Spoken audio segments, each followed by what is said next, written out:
You're listening to The KYLO Show, the podcast where we talk about how to keep your love on no matter what and why whole healthy families are going to save the world. And it starts right now.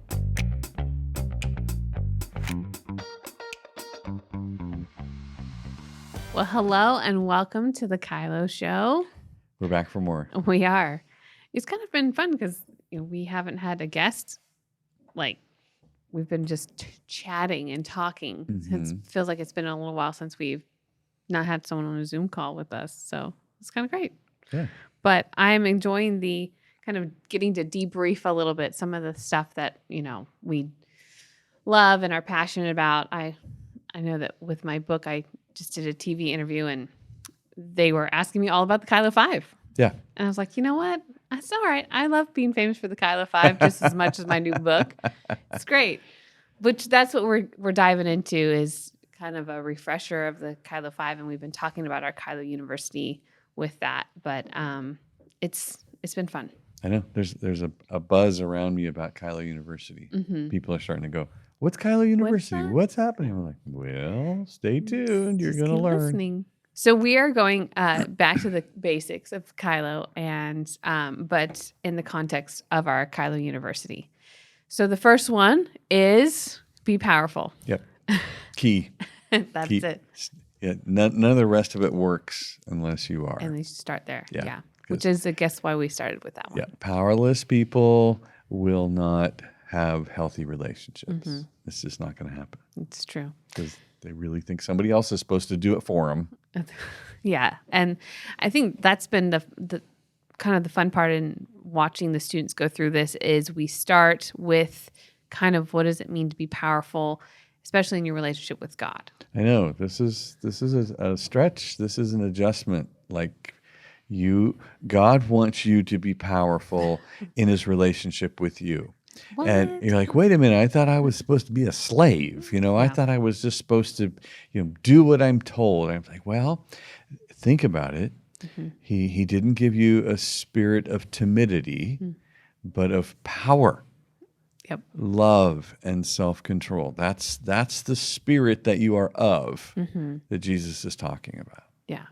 And the practice of nurturing and taking care of this relationship with the Lord. Mm-hmm. And so much of the fruit from our lives comes from this place that we invest and we steward and showing up. And again, this investment and healing. I think there's a lot of healing that I don't know that people know where they got stuck or where they got hurt or where this happened with their relationship with their parents. Mm-hmm. That's been, I think, a fun part for me with what we did in KYLO U is going after kind of some healing and some truth around who the Father is and how to be powerful in that relationship and kind of explore this leaning on him and trusting him and breaking off, just different mindsets that we have around him. Mm-hmm.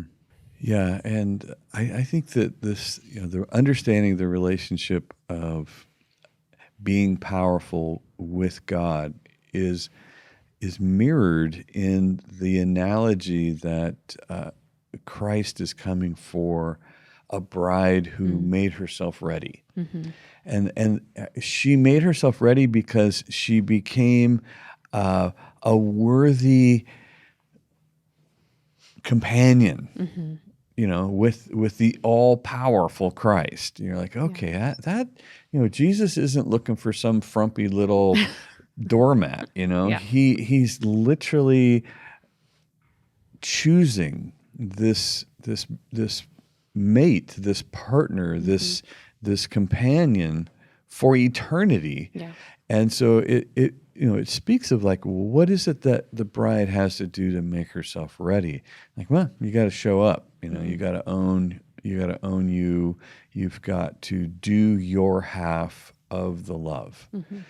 And I think that is the piece that a lot of people, they disconnect from, whereas you cannot be powerful in a loving relationship if you yourself don't own you towards the other person. I can't make you love me and you can't make me love you. So I have to be able to tell myself what to do and do it. And that's why, God is inviting us into a love relationship as a powerful person. And I just can't emphasize enough that it's there waiting as an assignment. Yeah. We just went to a wedding. Ben and I did. So Naomi and Isaiah, congratulations. Love you guys. And Ben and I were talking in the car on our way home, and we, it's wedding season, right? So we're going through the motions, and been to a handful of weddings over the years. Our 20 years married, we've been to lots of weddings. And he was just talking about, the excitement and anticipation of the bride coming down to meet the groom, And so you go back and forth between looking for the bride and then looking at the groom's face and then looking at the bride and looking at the groom's face. And I remember I'm looking at Isaiah's face, and just the overwhelmed emotion of love and adoration for his bride. I just think, this is the beauty of the Father that he wants us to experience. And if Naomi came down in like coveralls and her hair in a ponytail, we'd all be a little confused as to what's going on, because he's been so excited waiting for you. But she comes down in this stunning gown, and she looks gorgeous. And it's just this moment where your illustration is it. So going to a wedding just reminds you of what the preparation and the attention to detail and coming, for this event, this glorious union. And I was sitting next to this little girl. I think she's 6, maybe 5. And she asked me, she goes, "Who are we waiting for?" I said, "We're waiting for the bride." She goes, "Why is everyone standing now?" And I said, "Oh, because she's the one that we've all been waiting for." I said, "Do you see Isaiah? He's been waiting for her to come." And she's like, "He looks so happy." And I'm like, she goes, "But he's kind of crying." I'm like, "He is kind of crying because he's just so in love with her and he's overwhelmed." So it was just kind of this narrating this to this child. Yeah. And then Ben and I just talking through it. But it is that remembering what we're meant to bring to this relationship and the preparation and the beauty around it, and being able to see yourself as getting ready for him. I think that's the part where we want to stay in this I'm unworthy, beat yourself up stage. And of course, we're not worthy, but God loves us so much. And so the preparation of giving my life to him and stewarding what he has asked me to do well and bringing that is, it's such a beautiful covenant when we do it well. Yeah, and this is probably the place where I invite the guys to start showing up at KYLO U, because the lessons in here for the guys is just as important as it is for any woman. For whatever reason, women tend to be more relationally oriented and or paying attention and maybe even sensitive to the needs of a healthy relationship. But guys, you're the ones that are actually going to create the environment of your correct interpretation and experience with the Father is what in turn sets you up to be a Christ-like husband and a loving father. Yeah. So to think that, it's her job to bring all this, and I don't know, what'd you read? What that podcast say? And I hope you had a good father.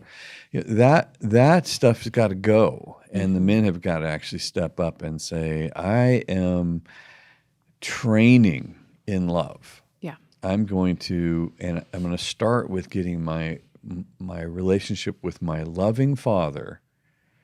I'm gonna nail that. I'm gonna see myself as a cherished, nourished, purpose-filled son of God. That's me. And I'm on a mission to reflect my Father to everyone. I mean, that is super key to being a healthy, effective man. Yeah. So that's the be powerful with God piece, which we go through kind of 3 core topics. And the other one is being powerful with yourself. And, everybody loves this idea. Yeah. Can you tell you what to do? Everyone loves this idea. Yeah.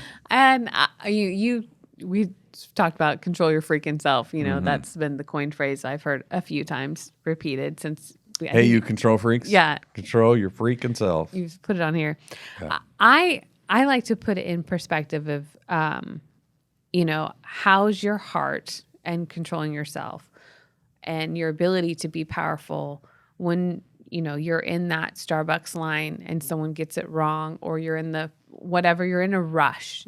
Whenever you have a rush and you're trying to get through something and there's a mistake or a flaw, how do you represent the heart of the Father? How do you carry yourself towards that person that made a mistake that is very simple, but your disrespect, your tone, or whether you say it out loud or not, those are the moments where I'm like, how is that doing? Because I think that reveals a lot of what probably is going out louder in other places when it's just by yourself. This is like looking in the mirror for me. So if I get irritated at something as simple as coffee, what am I doing to my close relationships? So that's kind of how I push back on people that aren't paying attention to, the tone, their approach, their need for control, their scared reactions. I mean, they just kind of show up as this force, but they don't create an environment that's safe enough to have feedback, and so they're not very powerful. And the environment, especially if you're a parent, you just kind of create more powerless people. Yeah, I think being powerful with yourself is also having the perspective of yourself that our Father gives us. And then we cultivate that. We protect that. We grow that. In a sense, my identity is like a garden that I'm taking care of. It's almost like somebody gave me that garden, and it's my job to take the weeds out, to plant and grow the right things, to harvest and to consume the right things, to chase away the pests, to chase away the vermin, to chase away the things that would harm this garden, and to cultivate and provide and protect the things that are going to make this garden grow. And so much of that happens in my mind. So much of that happens in my heart. And so when I'm not powerful to tend my garden, then all kinds of nastiness gets in there, and then I'm kind of shocked that that thing died, or that thing's dying, or that thing's sick, or why am I so anxious? Why am I so angry? Why am I bitter? Why whoa? It has a lot to do with what's going on in your garden. So a powerful relationship with myself, I think, has everything to do with how you produce good fruit going forward. We just had we have this ladies group that I'm a part of, and one of them was hosting it, and she asked the question kind of, we all have these crazy upbringings that influence our lives, and good, bad, and ugly, all the things, but they kind of shape us and make us to who we are and different stuff like that. And she was really asking, have we processed through that? Have we figured out how to grow ourselves, and what stage are we in a question? And so it was interesting to go around to this group of ladies that are leaders in different environments, talking through really their healing process with the Lord and discovering how self-aware they are to what upbringings they had and what are they bringing and what are they cultivating, so that maybe the weeds that got in their garden as kids, I think about, we were playing in the yard yesterday, and we have this beautiful grass in the backyard, and all of a sudden these horrible, the stinging nettles, those weeds, those things are Gnarly. awful. And they're in this beautiful patch of grass. I'm like, how did you get in here? Like, how did you get in this? Violator. Yeah. And so Yes. I'm looking at them and I'm pulling them out. We're playing. Stranger. Totally. We're playing croquet with the kids and I'm pulling these weeds out and chucking them into the area where I don't care if they grow. And Ben's like, what are you doing? I'm like, well, this is awful. I don't want this in this grass. And it's kind of the same idea, is paying attention to, oh, there's this thing that I had as a kid, or it was part of my family that is showing up in my garden. What am I going to do with this? Is this something that I want to protect and cultivate and let flourish? Or is this something that I need to remove and plant something else there? And nobody can do it but you. Yeah. And so, they're laughing at me because I'm walking around trying to find these things and they don't feel very good when you step on them. That's how I found the first one. But it's so that whole conversation with these ladies was, at what stage are you in the process of embracing kind of what your parents gave you, who shaped so much of who you are, and your relationship with a father, and what are you doing to do better? And what are you doing to grow? And what are you doing to heal? And kind of all of us were at different stages. It's kind of was entertaining because Mom's in the room. So we had to do this. They were like, she said to me, she goes, I want you to be honest, Brittany. I know your mom's in the room. I'm thinking, that's easy for you to say. Let's have your mom in the... When your mom told me that, I said, so you talked about her dad? Yeah. I talked about you both. But I just love the question. And I don't know that we're having these conversations in this context very often.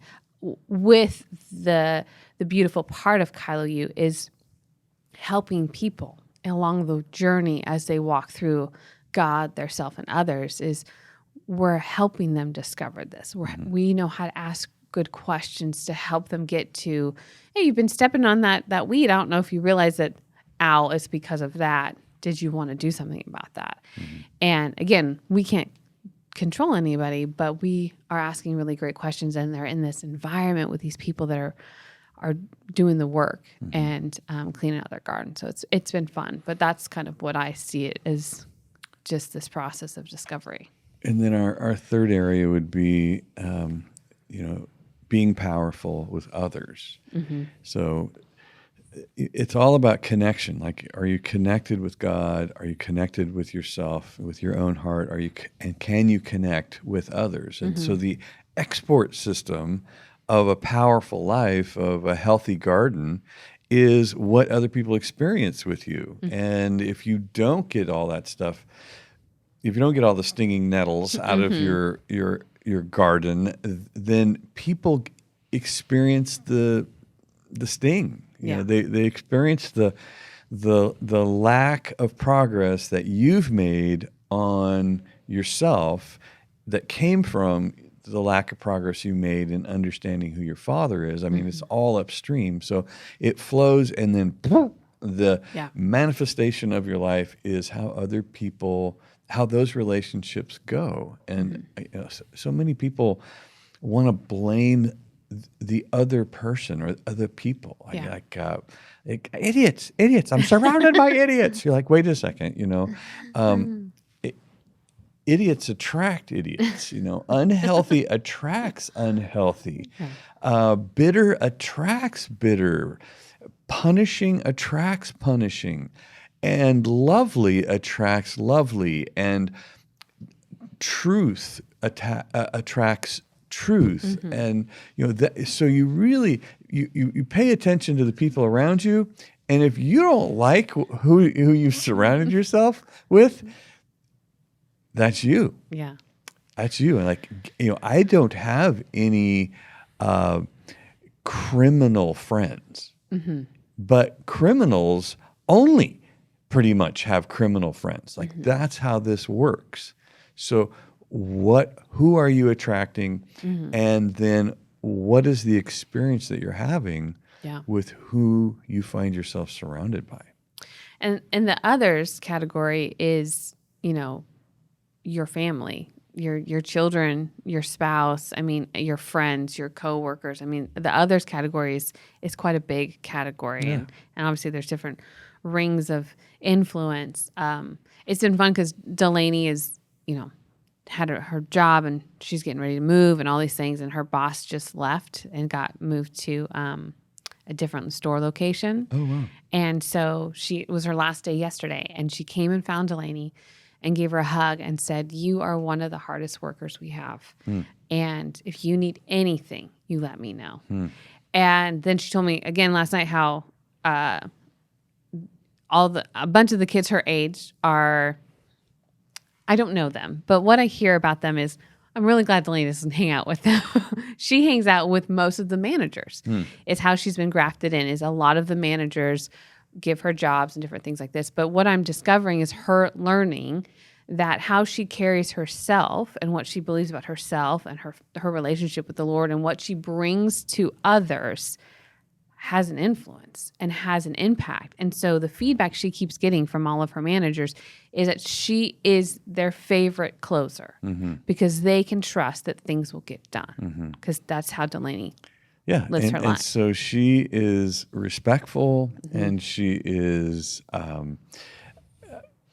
responsible, and all kinds of favor is going to end up on this girl because people who have authority and have responsibility are really looking for the right people to delegate that to. And when you find someone that will value and protect what it is that you hand them, that's the bridge of favor that goes to their life. Yeah.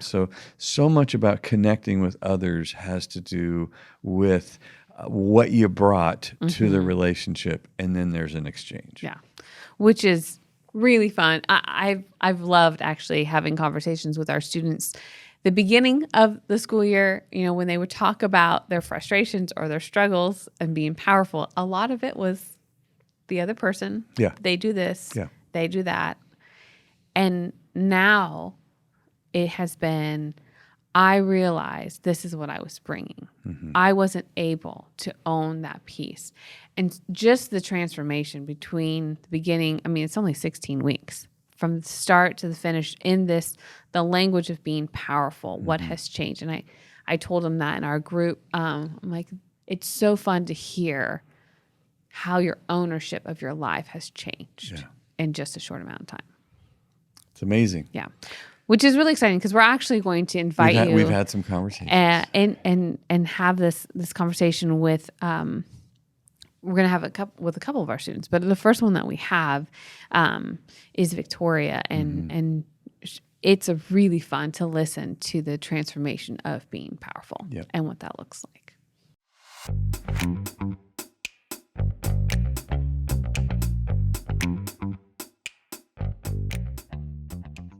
Well, Victoria, thank you so much for joining us and jumping into kind of talking a little bit about your experience of participating in KYLO University. So I think my first question for you really is, why did you join KYLO University? What were you looking for? Thank you. Yeah, thank you for having me. It's an honor and humbling and awesome. So because KYLO University is this culmination of what I've been looking for in relationships. I love Danny's stuff and have followed him for years, but due to life circumstances kind of fell away for a while. And in the last couple of years, I just was like, it's time to become more relationally healthy. And I wanted to do it in an environment where there would be accountability and like-minded people that were looking to be respectful and grow together, because there's synergy in that, right? Like when two or more are gathered, right? Like when we come together in the spirit, things just happen. So that was really my impetus. That's so good. That's exactly what we're trying to do. Is we're trying to help people take the Loving on Purpose material from, my head and even my heart into my life and realize the principles and practices of Loving on Purpose. So fantastic. Accomplished it. Yeah. I think that, you're in Ben's transformation group, so he's gotten to know you a bit better than I have, but he kind of shared with us the story that, you came to KYLO looking for something, and it sounds like you've walked away with something pretty impactful, specifically about being powerful, maybe even around your marriage. How do you feel about sharing that story, that testimony that you had? Sure. Yeah. So what I have discovered is that when I am afraid relationally in conflict, I tend to freeze. And when I freeze, I am like a deer in the headlights. And so whatever's coming at me, I'm just standing there taking it. And then after, I feel kind of like I have just been shot up by a gun and I'm bleeding out on the floor, and I have to now figure out how to manage me and clean me up and get back to myself. So my husband and I had a conflict a few weeks ago, and afterwards I was just like, I can't do this anymore. This is not who I am. This is not what I'm looking for. This is not loving on purpose. This is just being basically something to dump on, and that's not okay. And when I said that in my spirit, I heard God say, it's time to take a stand. And it was really powerful. And so I knew that I couldn't do it alone. I was scared. I was I'm not practiced at this, right? So I need help. So I went to Ben and I went to my leader of my church, actually separately, and just kind of shared what had been going on and what I had planned to do. Like, I had a plan. I'm not coming to you looking for you to fix this for me. I'm coming in with a plan. But what do you think of my plan? Because I want to do this well, right? I want to love well, even though I don't feel honored right now. I want to do it differently. I want to set a standard. And so it was interesting because both Ben and the leader of my church, they both told me, not knowing what God had said to me independently, but they both said, what you need to do is stand. And so I knew, I was like, all right, this is my moment. This is my moment. Here we go. So here we go. And I was terrified. I tried to write a letter, and that just didn't go the way that I had hoped. So I had to confront in person. And I was like, okay, well, I can either, oh, this was funny. So your voice popped in my head, Danny, and that where you said the day after you realize you're a victim, you become a willing participant. And I was like, okay, no, I'm not going to be a willing participant in my own demise. So I'm going to stand. So it was amazing because I really didn't have faith for it. I didn't have a lot of hope in it. I had people standing with me that had faith and hope. I just knew I had to press in. So I did. And I had a really hard conversation that actually bore a lot of fruit. It went so much better than I ever expected, and has just shifted something in the relationship and in me, in my ability to stand to say, no, I want respectful behavior. I'm not going to let disrespect run all over me anymore. Boom. And there you go. The fruit of being a powerful person, stepping into it and managing yourself, getting yourself to tell the truth, not trying to control what the other person does or doesn't do right. Really good. Thank you. That's awesome. I think, again, being part of KYLO University, you were coming for something, you actually put it to practice immediately, and we've been doing this for almost 16 weeks. And so, maybe it's a slow build, but you did it. Ta-da. So on the other side of this victory, if you wouldn't have had KYLO U, how likely was this to happen? I don't think it was very likely. I needed community. I needed support, and I needed that push forward.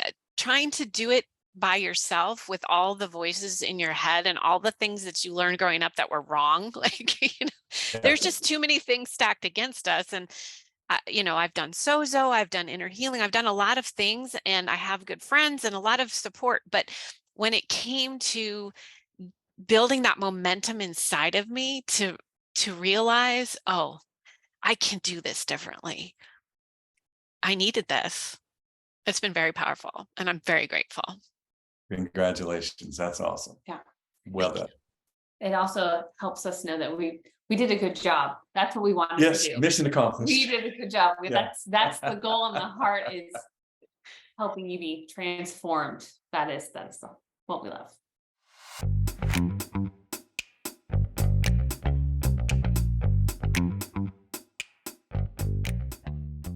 that was fun. Mm-hmm. Victoria, it sounds like she's chasing down something new for her Mm-hmm. her life, her family, her marriage, of new standards, and she feels powerful. It sounds like. Yeah, she's living a new life. Mm-hmm. I mean, this is transformation. Mhm. This is moving all that information off a page, even it past your amen. I agree. That's true. That's Yeah. right.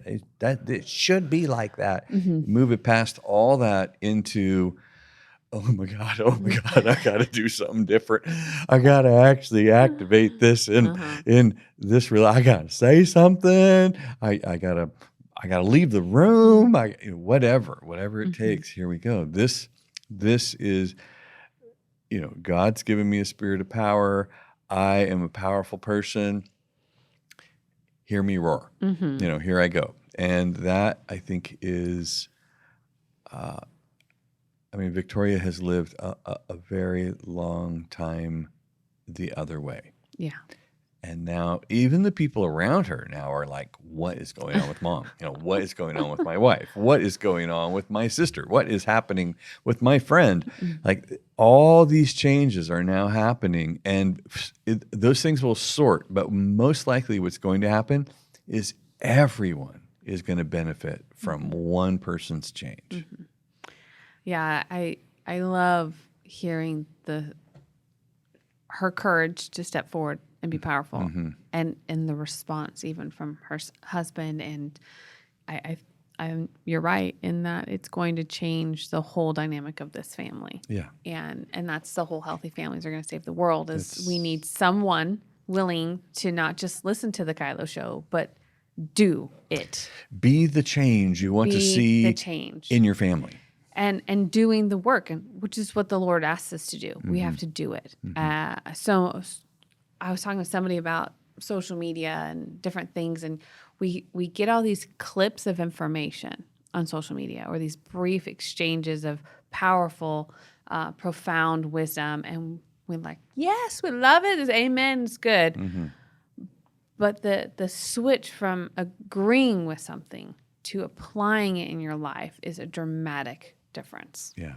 And that's what she's done. And she's talking about the community strength. She's in a group of people that are all deeply empathetic with each other and cheering each other on and making their own adjustments and coming back with the power of testimony. Yeah. Yeah. Yeah. And so wonderful, again, to hear Yeah. she said it, she couldn't have done it without KYLO U. She Yeah. loves the stuff. She Yep. she believes in it, but she could have never behaved it unless she found a space and a group of people that willing to walk with her. Yeah. She's learning Portuguese. She is. She's Here we moved go. to Brazil and she's learning Portuguese because it's hard to learn it on an app. Yeah. We have another one that's really great. Comes to us from Cora. She's going to share her experience and really the breakthrough that she found as well. Powerful people. Yep. That's so good.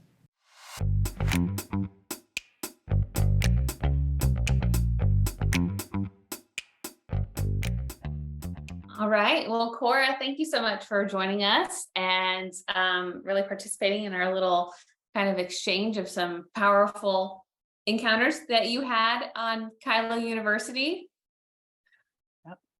I'm Yeah. glad to be here. It's an honor. I love talking about KYLO U. That's great. It's kind of fun because I know your face more so from our KYLO community. I've seen you on there, but Ben has really gotten to know you better through you getting to be in his transformation group.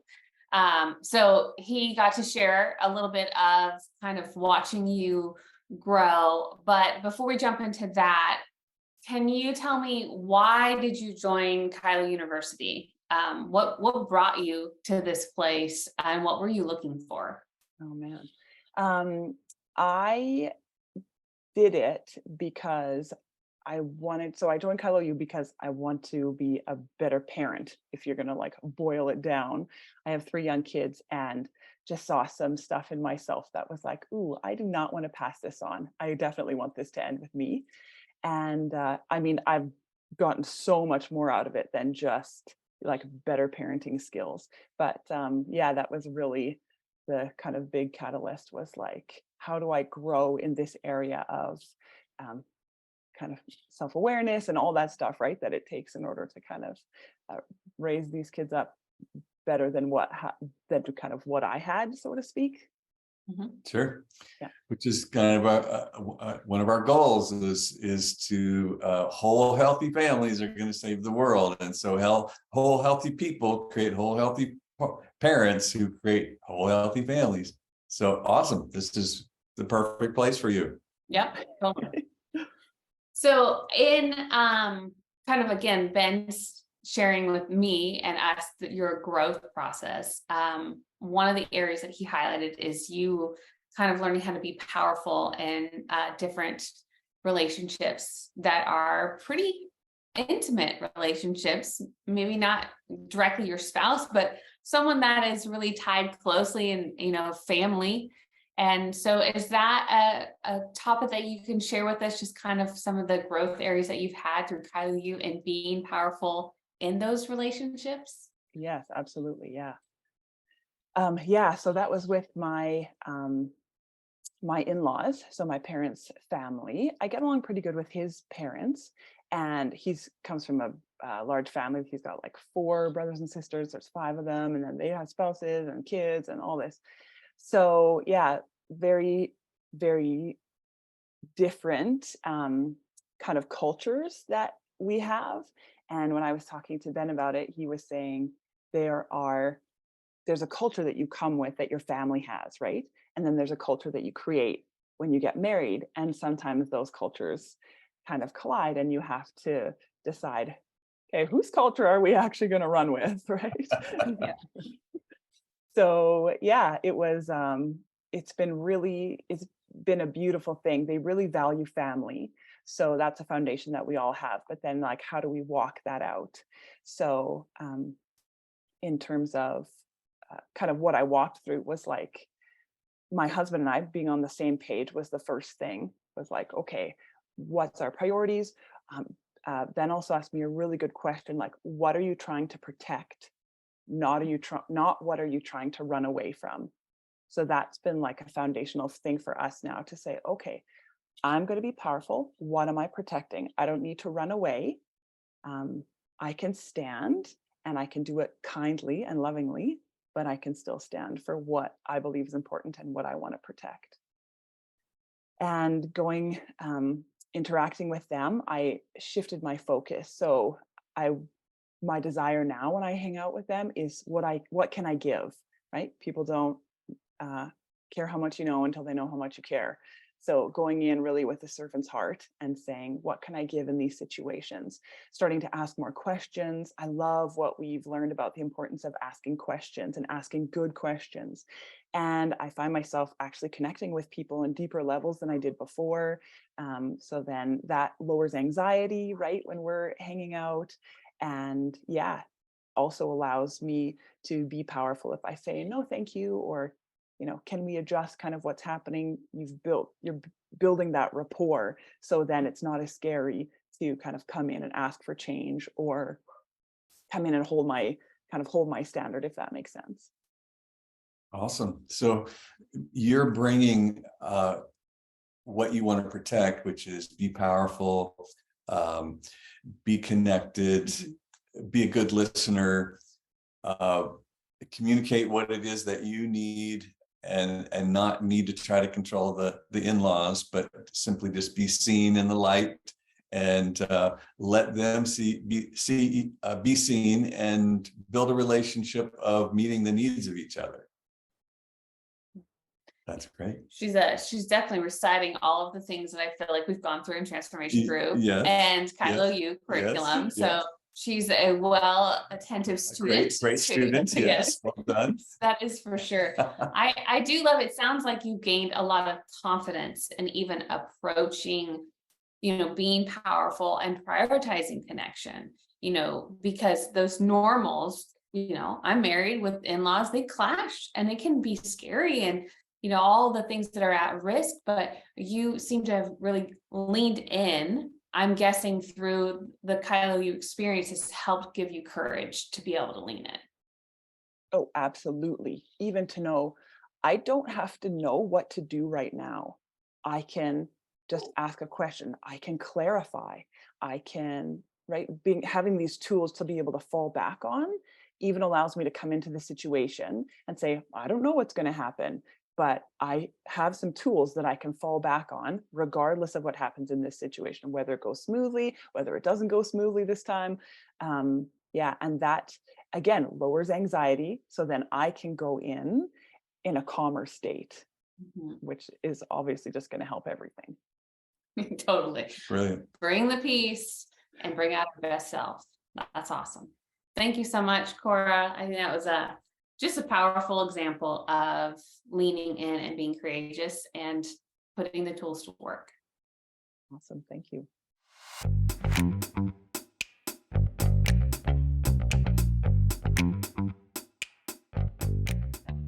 Very fun. Cora is so sweet. Mm-hmm. She's so sweet. She has a tender heart and spirit about her. Mm-hmm. And Ben gets to meet with all of our students one-on-one. Mm-hmm. And he's discovering a lot of really fun testimonies and stories about where they're at, because we have transformation groups, we have separate ones, but he's the pastor of the school. And so he really gets to get in there and build an even closer relationships with our students and being able to hear the progress and a space that's just kind of one-on-one.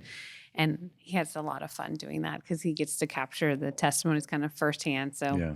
And that was one of them, just growing and feeling powerful. I think I enjoy clarifying some things. The KYLO community that we talked about, that's where I've seen Cora before, is in the KYLO community, which is, something everybody should access and go get. And it's different than KYLO U. It's a group of people that are just gathering together in a private Facebook page. You pay $25 a month to get in there, but there's a group of like-minded folks that are sharing notes. And then people from that are going into the KYLO University and then coming back and saying, well, here's what I learned. Yeah. And so it's just enriching itself, which is all just very cool. Yeah. It's been, again, Cora coming from KYLO Community, she jumped in there and seeing her, and we have these breakout groups that are similar to our transformation group, that happen once a month on the KYLO Community. But she's just continued to stay engaged and really devouring the material on another level. She's gotten herself close to the fire, but now she's helping stoke the fire. So the fun part is when our students come back to KYLO Community, they've got a different understanding, and so they really get to be a resource to helping cultivate this community that we've created online, and just giving wisdom and insight and courage. That's the biggest thing is wanting people that are like-minded and then having courage. That makes a world of difference for you to lean in and try. And once you see somebody do it, it can be done. And you're like, oh my gosh, okay, if you could do it. Yeah. This reminds me of those one-room classrooms, where you have these older kids who know how to read, who are hanging out with the little kids, learning to read. And there's just all this exchange going on around learning. And I think that's our KYLO community group and our KYLO University group coming back together and just raising the water level in the harbor. Yeah, it is. And we've got our KYLO coaches in there as well that are, we just are finding people to help people do this well. Yeah. And transform their lives. So it's been, it was an experiment. That was for sure. We've been experimenting with this, and it's been so incredibly successful. Yeah. Yeah, changed lives. Yeah, and which makes it so worth the investment and the time that we've been giving to this. And I love that. And so being powerful has been on display. So that what we've seen from our students from day one to where we are today is they've, the promise is that if you do the work, your life will get transformed. And Right. that's absolutely what's happened to 100% of the students that have done the work. Yeah. And if you're, just now hearing about this and you want to stay connected to, what do I do? What do I do? Get on our email list, lovingonpurpose.com email list, and you'll be in the tip of the spear. You'll be in the front of things. The people in the KYLO community really are going to be they're going to hear about it first. Yeah. But if you want more information about this, be sure to get on our email list. Mm-hmm. Yeah. We're so excited for what's happening here. And really, we're just sharing with you so that you have an open door and invitation to come and joining us. Yeah. Because you're listening and you love this content. You value this content. You see that there's fruit that's happened in different ways. And so really, we're trying to invite you to a different level so that you can grow and expand and gain courage to this becoming part of who you are as the normal in your life. And we are chasing after whole healthy families who are going to save the world. And so please hear our heart. And as we talk about this, we're so excited to see that is happening in this community. But thank you so much for joining us, and we're excited, and we will see you next time. Thanks for listening. Never miss an episode of The KYLO Show by subscribing to Apple Podcasts, Spotify, or watch us on the Loving on Purpose YouTube channel. Don't forget to submit your questions and testimonies to thekyloshow.com. The KYLO Show is produced by Allie Armerding, co-produced by Ashley Beck and Anna Hill, sound engineered and edited by Taylor Silk, and show promoter Krishna Zamora. Don't forget, whole healthy families, gonna save the world.